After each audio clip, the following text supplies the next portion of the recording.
Hello everybody, I'm Alien. Sorry it's been a while. Yikes. But I'm back. And in this episode, I'm gonna be talking about TimeSplitters 2. TimeSplitters 2 was released October 8th, 2002. Developed by Free Radical Design and published by IDOS Interactive. Now I have played the first game and let's just say I wasn't the biggest fan. The fuck? That's funny! That's funny! But when I got TimeSplitters 1, the sequel was in a box instead, so I might as well play it. Unlike the first game, TimeSplitters 2 actually has a plot. Instead of just going into different time periods to get artifacts, you're going into different time periods to get crystals. You see? The year is 2104, and humanity is at war with an evil alien race called the TimeSplitters. But the TimeSplitters are winning, because they can travel back in time and mess up human history. So Sergeant Cortez and Corporal Hart have to stop them. The game begins with a cutscene, where the duo land on the space station where the TimeSplitters were splitting time. This cutscene is cool and all, but wouldn't this be more fun as a playable level? Anyways, our heroes find a time portal room, but they are too late, as the TimeSplitters have already jumped into the portal with the time crystals, which are what allows them to travel through time. So Hart locks the doors to the room, and Cortez jumps into the portal, which starts the first level. The year is 1990. A Soviet research facility under the Oblast Dam in Siberia discovered ancient organic specimens frozen in the ice. Following a number of accidents, the original science team left the site and the Soviet garrison replaced them. Intelligence claims that they're using the organic specimens to develop horrific biological weaponry, so they gotta be stopped. Although biohazard cleanup forces are on their way, there should be enough time to investigate the site and torch the samples before they arrive. The objectives are to deactivate the communications dish, investigate the digging site, and retrieve the time crystal. Now, what objectives you have change based off your difficulty. So on hard, you also have to destroy all the evidence. But since I play on normal, it was just a secondary objective for me. The mission starts off with a cutscene of two Russian soldiers, Nikolai and Shivers, sneaking their way into the research center because they heard gunshots. But as they make their way into a dark room, they get attacked by a zombie. Then you see Cortez teleport in, but he's transformed into a character called Ela Nadir to blend in with the time period. Also, Ela's the daughter of Katya Nadir from the first game. Also, TS2 co-op, and the second player plays as Gregor Lenko. This is where the level actually starts. You have a temporal uplink, which works as a map and shows you where the level's time crystal is, and your fists, which suck. You can also find a silenced pistol and sniper on the ground, which you can use to stealthily take out the nearby enemies. Both weapons are good, but the sniper, based on the Walther VA2000, is pretty hard to use with this game's aiming controls. There are also cameras in this part that sound the alarm when they spot you, which brings enemies your way, and they also have a lot of health for some reason. The Russian soldiers have multiple different models, and each of these models has a name. There's Nikolai, Sergeant Shivers, Lieutenant Frost, and Captain Snow. But despite having different ranks, they all act the same. In fact, almost every single humanoid NPC has the same stats. These guys in the first area all use the silenced pistol. It would be cool if they had weapons actually used by the Soviets, but I understand that if they did that for every level, there would be way too many weapons in the game. The combat in this game is fine. It's all about shooting enemies to stun them so they can't shoot you. After you take out all the reds in the area, make sure to look out for the barely visible sniper that's on top of the dam. To get inside the dam, you have to go inside this taller building and press this button. Now you can't just immediately go inside, but if you do that, you'd miss the first objective, which is destroying the dish. To do this, you have to walk across these planks and get inside this locked building, where you get mines which you can blow the dish with. Since the game doesn't tell you about this, the first time I played this level, I completely skipped this objective. Now you can't always go back since the levels are very open, but if you don't know what to do, you can wander around aimlessly without making any progress. So for me, it was more fun to play a level once, and after getting a game over for doing something wrong or getting stuck, I looked up a guide. Now you might call this cheating, but I really don't want to spend an hour on every level. Especially when you can beat them in 15 minutes, if you know what you're doing. That's why this video will also kind of serve as a guide for all the objectives. But I gotta say, this game is already a huge improvement over the first game, because this game is actually fun. After making your way inside the dam, you can't use the elevator because the power is out, so you gotta take the stairs. Then you find some soldiers who use the Soviet S-47, which is just an AK-47 with a grenade launcher. And it's a really good weapon, but the enemies can also use the grenade launcher, so watch out for that. There's some armor here, which is really useful, as it absorbs all the damage you take, at least until it runs out. By now, the level completely stops being about stealth, so it doesn't matter that the S-47 is not suppressed. You then have to turn some valves to lower the steam pressure. Insert valve joke here. Then you make your way outside again, where there's another 2-pixel sniper you gotta take out. Here specifically, this sniper is very annoying, because if you've never played this game, you have no idea where you're being shot from. You make your way inside another building. In here, you can find a game cartridge for Anaconda, which you can plug into your temporal uplink to play. It's just Snake but with weird controls. This is kinda cool. It's not that fun to play, but it is neat. You can also find a fire extinguisher, along with cabinets containing the evidence you need to blow up for the hard mode mission. You gotta be careful though, as the Soviets have themselves minigun turrets that can deal a lot of damage. There's a terminal here, but you can't turn it on because you need a computer disk. Going further ahead, you can find the 2 dead soldiers from the cutscene, but no zombie. But there is a time crystal next to them. Next, you have to go inside the side room where you open these doors. You can also control this turret to take out an enemy soldier, which is really neat. This soldier also has a tactical 12-gauge shotgun, based off a Remington 870 folding stock, and it's a pretty good weapon. You make your way inside a room with a soldier, the computer disk, and a lot of dead bodies. But after getting the disk, the corpses all come to life. The zombies act very similarly. How the fuck do you read that? Similarly. Similarly. The zombies act very similarly to the first game, but now you don't have to shoot their heads to kill them. You can also shoot their arms off. The shotgun is really good against them. The zombie models also all have names. There's Private Porley, who's the zombie version of Nikolai, Sergeant Slate, who's Shivers, Lieutenant Chill, who's Frost, and the Feeder Zombie, which is just the generic zombie with no living equivalent. The room also locks down when the zombies come to life, so you have to kill all of them a second time to be able to escape. After you go back and insert the disc into the computer, the facility gets filled with zombies. Now you have to go back to the dark area where you found the crystal, because the biological specimen is now down there. And if you look closely, you can see it's actually a dead TimeSplitter. You can also go into the side room to get a flamethrower, which is a fine weapon, but most of your other guns are way better. After blowing up the specimen, the facility now gets filled with the cleanup crew mentioned in the briefing. The gas mask special forces are exactly the same as the basic grunts, using all the same weapons, but they can also use flamethrowers. After some fighting, you encounter an on-fire hybrid mutant. If he touches you, you also get set on fire. Now you can't put yourself out with the fire extinguisher, but the game doesn't tell you this. So if you don't have it, or don't know that it's even in this level, you just burn to death, which sucks. You can find some more special forces and mutants duking it out head, which, as you all know by now, I'm a big fan of. Going outside, you kill the last mutant, which completes another secondary objective. Heading back into the dam, you can now take the elevator to the top, where you get on an AA gun and fight the Hind, which is a really cool set piece. It reminds me of that one Apache fight in Half-Life. The helicopter was also originally going to be an Apache. After shooting it down, a time portal appears, and after getting inside, you finish the mission. This level is fun, or it's fun after watching a guide. Completing it also gives you the hybrid mutant as a playable character in the game's arcade mode, which I will talk about later. The year is 1932, and the gangster Big Tony has control over most of Chicago, paying off basically every cop in the city to turn a blind eye to his crimes, including but not limited to bootlegging, racketeering, and stealing precious gemstones. Ex-police detective Jake Fenton has decided to take matters into his own hands. It's having to go after Tony into the Sunrise Club, but it's not easy getting in. Thankfully, Fenton's got a man on the inside. The mission begins with a cutscene where Jake sends Mr. Big a letter, telling him he's gonna get him, and Braces and Louis Big Nose have to be the ones to give the letter to their boss. This pisses the fat man off, and so he sends his men after Fenton.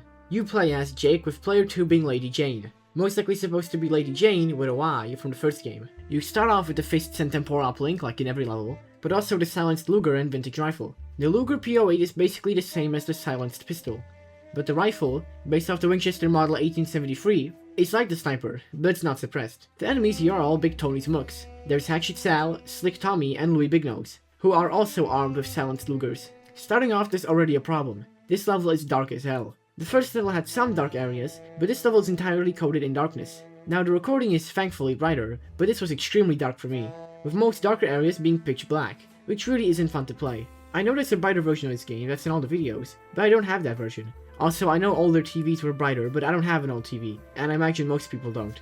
After you jump down and take out the first couple enemies, you find a barrel you need to destroy. I completely missed all of these on my first playthrough, so I had to look up a guide. But I like the draining animation on them. There's also another barrel slightly later on. After getting out of the dock, you get into the streets, where you can find a phone booth, where you get contacted by your mole, Marco, who tells you to meet him at the newsstand further down the street. He also kinda sounds like Rizzo the Rat. Marco, meet me at the newsstand down the main street. And I am here for the food.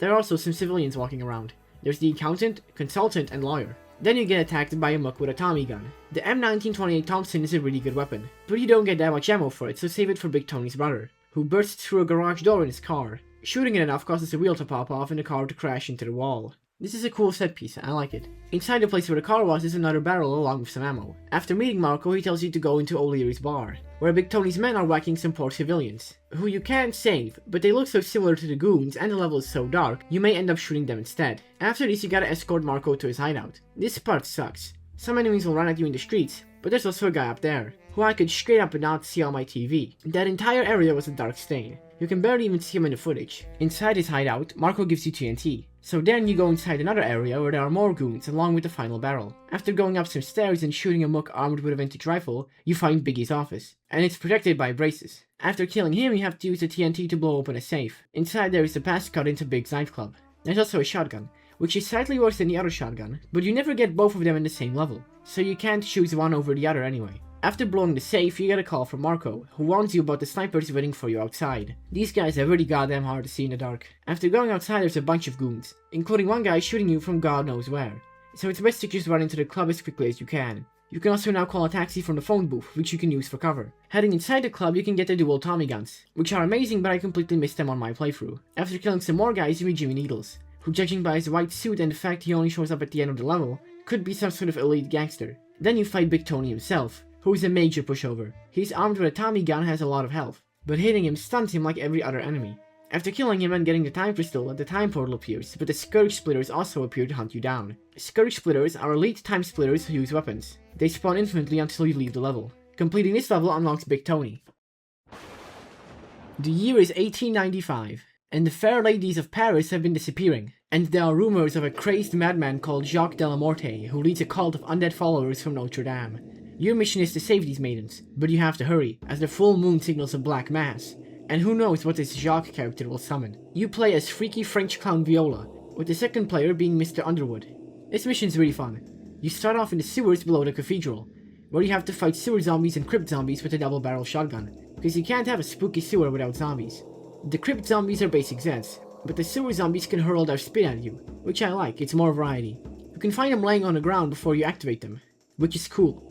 After pulling a switch, you open a gate and continue inside the Notre Dame. You end up in a room where the cultists have set a trap for you, blowing a hole through a wall and setting a bunch of zombies on fire. So watch out, because there were no fire extinguishers in the 1890s. I like how you can shoot the wine barrels here. It's a neat detail.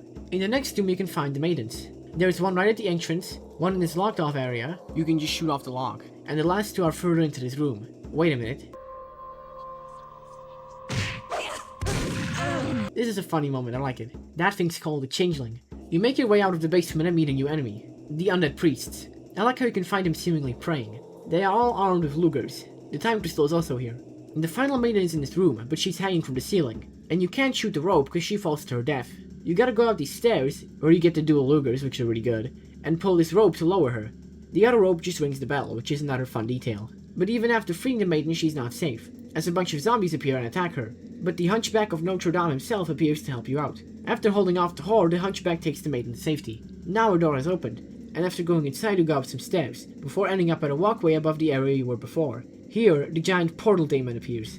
This boss is actually kinda challenging and fun. You gotta dodge the demon's projectiles and take out the zombies who attack you. After taking him down, you head to the roof, where you fight priests, Scourge Splitters, and finally Jacques, who despite having a shotgun, is very easy to kill. After kicking his ass, you can escape through the portal. Completing this level earns you Jacques Delamorte. The year is 2280, and there's a war on Planet X between the Ozarmogs and the Mesormogs, and the Academy is going to intervene because they made ships? This one doesn't make any sense. Why can't the aliens make spaceships? In the intro, your ship gets shot down and you crash land on the planet. You play as Hank Nova, with player 2 being Candy Skylar. This mission gives you a sci-fi handgun, which is very weak but it ricochets around a lot. This level starts off kinda cool. UFOs are shooting at you and you have to grab your sidearm and escape down a hole.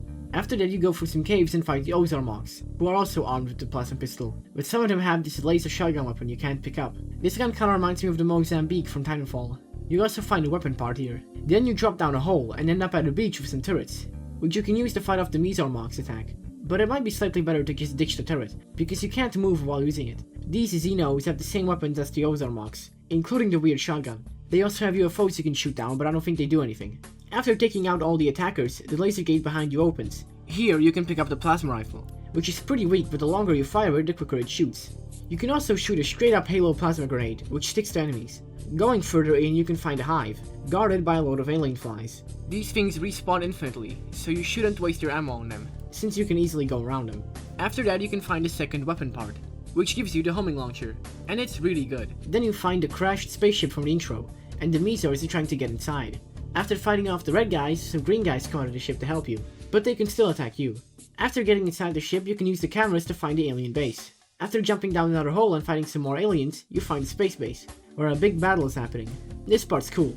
You can wait for the fighting to start and then sneak around. This level was definitely inspired by Halo, at least a little bit. After killing some more guys, you go inside a different base and shoot down some UFOs with a mounted gun. This level's fine, there's just not that much to talk about. After shooting the UFOs down, the entrance to the real base opens up. Inside, there's more fighting, and then you teleport to a different spaceship, where you get attacked by the Reaper Splitters. The Reaper Splitters are stronger than the basic enemies. They can shoot balls of energy and teleport around, and they're not fun to fight at all. They are way too bullet spongy. This part reminds me of that lab area from the Half-Life 2 mod Ice. You get the time crystal and escape. This level gets you the Ozarmogs. The year is 2019. The hacker, Sadako, and her gang have stolen a prototype cyber from the government, and framed Ghost for it, so there's a huge manhunt out for him. The only way for Ghost to clear his name is to follow one of the hackers to their base and get the evidence of their crimes. You play as Ghost, with player 2 being Chastity from the first game. This mission sucks ass. It's all the worst mechanics from every game in one level. It's a tailing mission, so you can't get too close to the hacker you have to follow because she will notice you. But you can't be too far because this mission is also timed. If you're too far away from the hacker, the base door closes, locking you out. You also have to be careful, as this is a forced stealth level too. There are cameras everywhere, and if you get spotted, it's game over. This part is so annoying, I almost give up here. It's such a huge drop in quality from the last level, it's insane. If I have to compliment something, it's the music and the ambience. It's really good.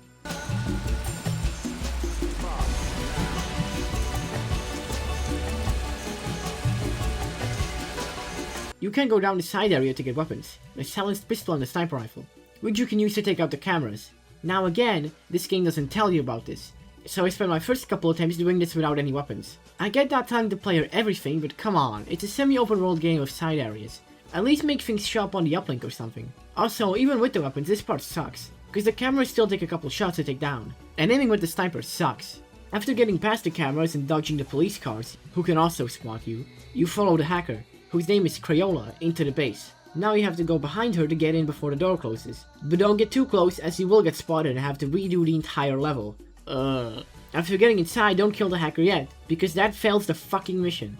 What you need to do is to look at the cameras and see her input a password into the computer. Then you can input the password yourself and continue the level. Now reminder, you make a simple mistake like killing the hacker after getting into the base, and you have to do the entire level over again, which is just so much fun.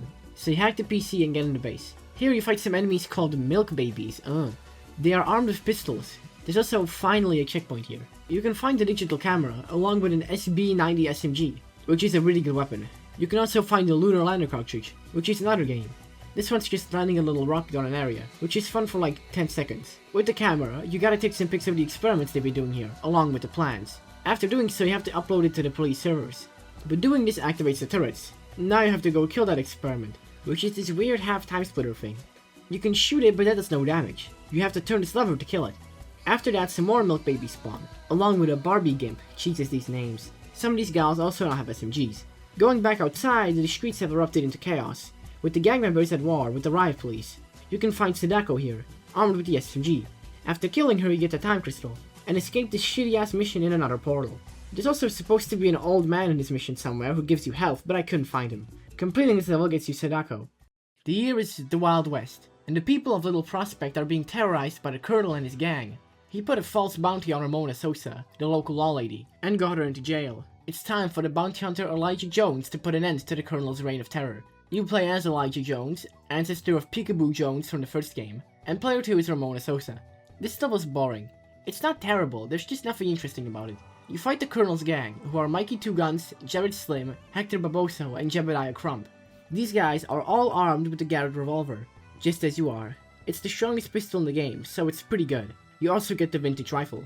After taking out a bunch of bandits, you find the jail, where you find Ramona Sosa. Now, you might be wondering, if she's here, how could player 2 play as her? Well, player 2 does play as her, and spends the entire first part of this level in jail, until player 1 frees them, which is really funny. You can't just shoot the lock, you have to grab the gunpowder from this chest and go to the back. Push this card against the wall, pour the gunpowder to these boxes, and then shoot them to light the powder. This is one of those things I looked up, because I would have not thought about doing this. This is such a convoluted solution. After freeing her, a new door opens, allowing you to progress. Then you find Venus' star in a barn that's on fire, so you have to save her. To do that, you just have to shoot these barrels. After that, you fight some more enemies, including some who have rifles. I tried really hard to come up with jokes for this level, but I couldn't think of any. So sorry if this part's a little dry, I get it. After this, you find a guy with dual revolvers, which you can then pick up. Heading into the mine, you find the Colonel, who goes down as easily as all the other bosses. To complete the level, you have to pull this incredibly hard to see lever in this shed, which changes the direction of these rails, allowing you to push this minecart into this wall. Another incredibly confusing puzzle. After pushing the cart into the wall, you head into a cave and get the crystal, which starts spotting the Reapers. You have to go back to the mine to finish the level. Completing it unlocks the Colonel. It's the 70s, and the evil Mr. Kalos is trying to take over the world with the use of the Atom Smasher, and only Secret Agent Man Harry Tipper can stop him. This level begins with a cutscene of Tipper already captured by Kalos, who tries killing him with a laser machine. But Tipper opens a panel and touches it, then this short circuits a different open panel or something, so the machine fires one laser which ricochets around the room and hits Tipper's constraints. It's a very confusing cutscene.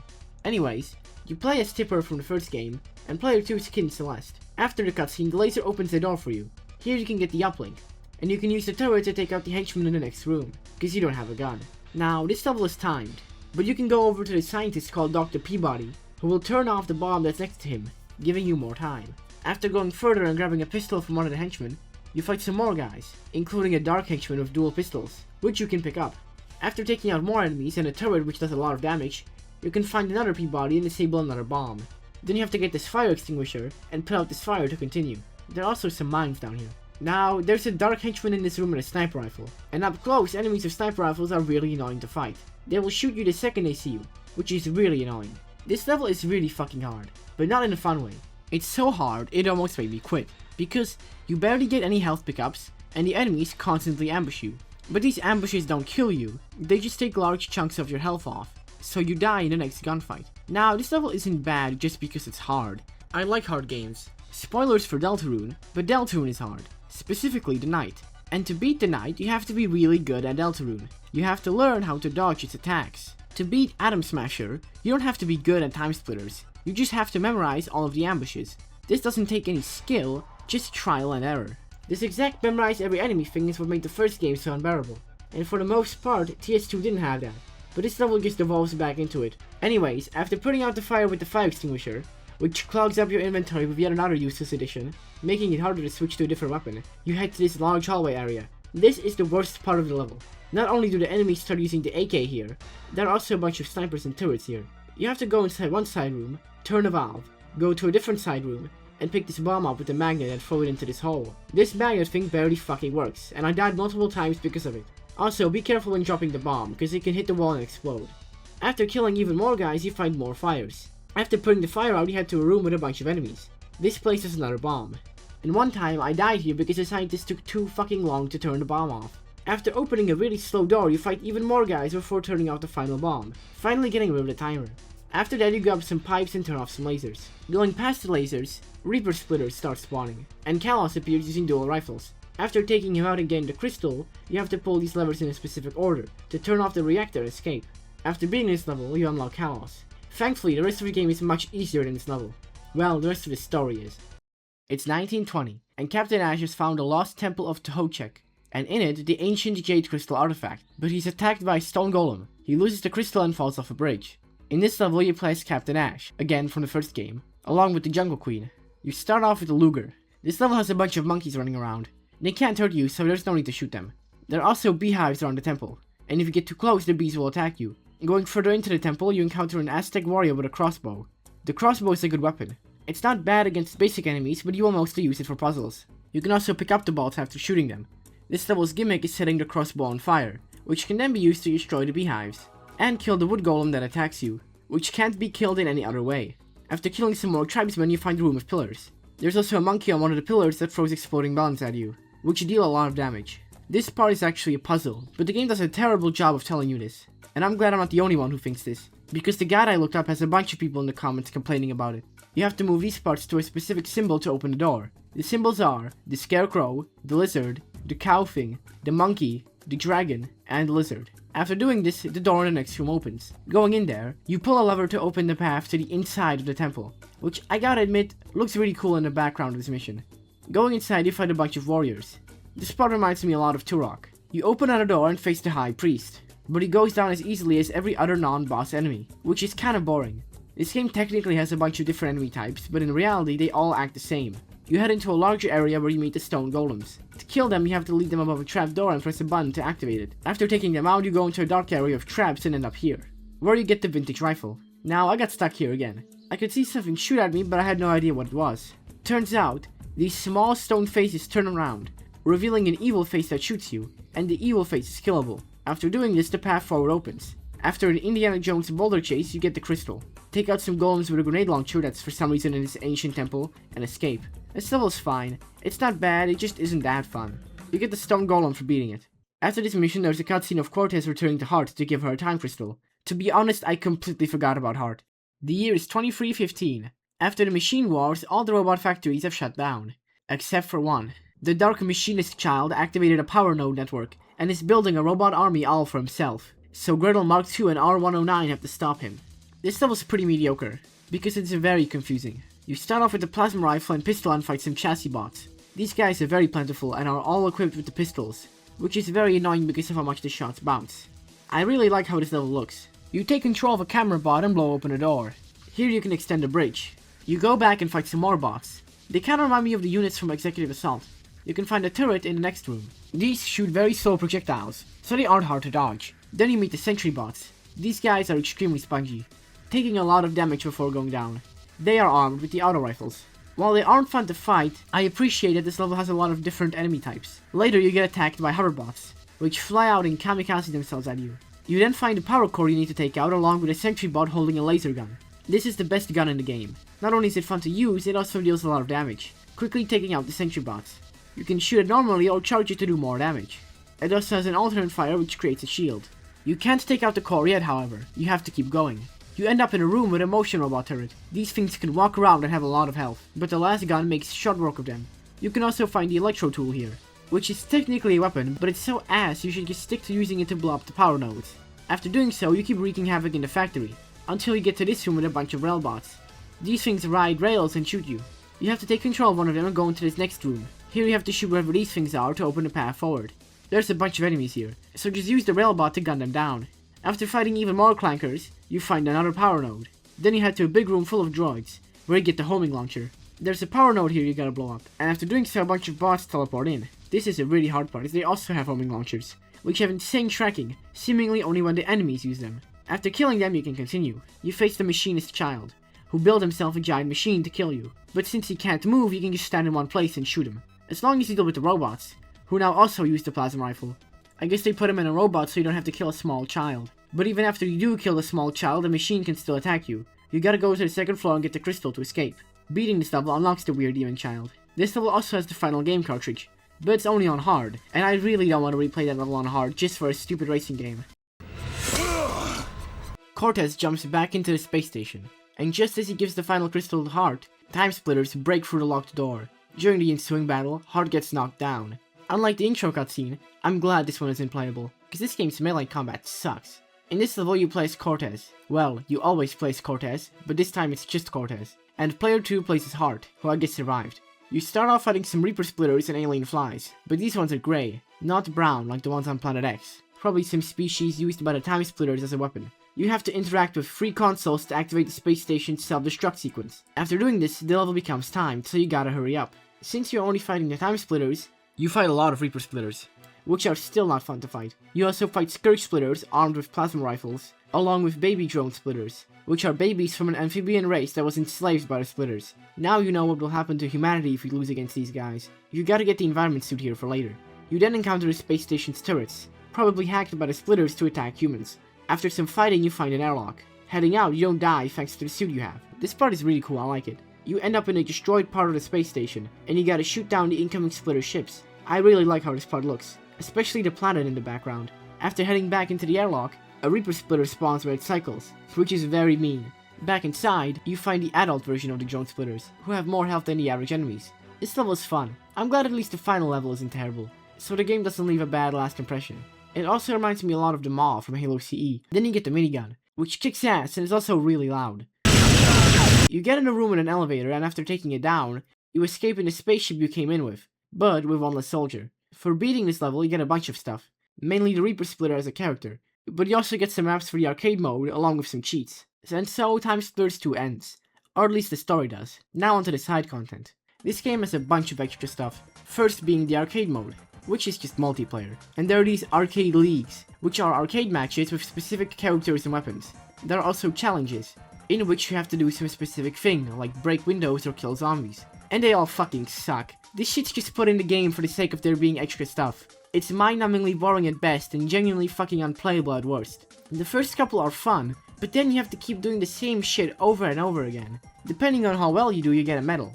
The better medal, the more stuff you get. I'm not gonna go over all of them, not only because I didn't play them all, because they suck, but also because talking about all of them would be very boring. There are 45 arcade league matches and 21 challenges, so I'll just talk about the more notable ones. Monkey Emulation. This one is fucking dog shit. Or monkey shit, I guess. It's an infection game mode like Halo, but all the zombies need to do to infect you is just touch you. It's bullshit and not fun. Especially when the monkeys spawn right next to you. I fucking hated playing this one. Man in Grey. This one is just embarrassing.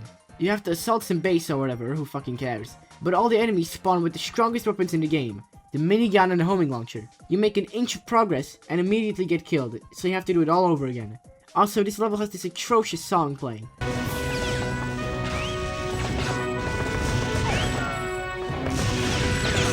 You don't even get anything cool for beating it, you get 2 suit guys. Can't handle this. This one is third in the outnumbered but never outpunned matches, which feature you fighting alone against a bunch of characters. In this one, you start off with a pistol and have to fight 5 handymen, who have so much health you literally cannot kill them with the pistol. You have to get the dual Tommy guns and camp in a corner. Now for the challenges. Pain in the neck and bricking it are actually fun. In Pain in the Neck, you have to destroy all the glass in the first part of the Siberia level with the grenade launcher. I really like this one.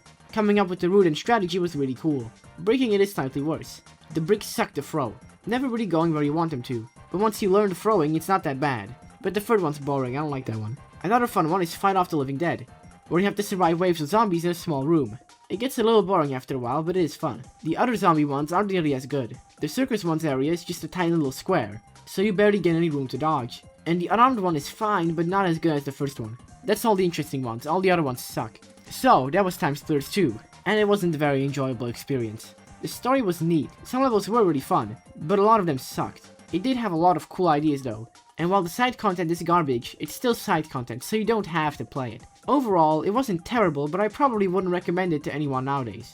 Maybe at least get it on something that isn't the PS2, so it isn't dark as hell. Sorry I was gone for so long. I started making some videos, but they all kind of fell through. Also, this game took me a while to beat because it really wasn't that fun to play. This video was also very different than the ones I usually make, since it's about a game I very much dislike. Next video will hopefully take less time to make. Well, that's it. Thanks for watching, hope you enjoyed, and good night.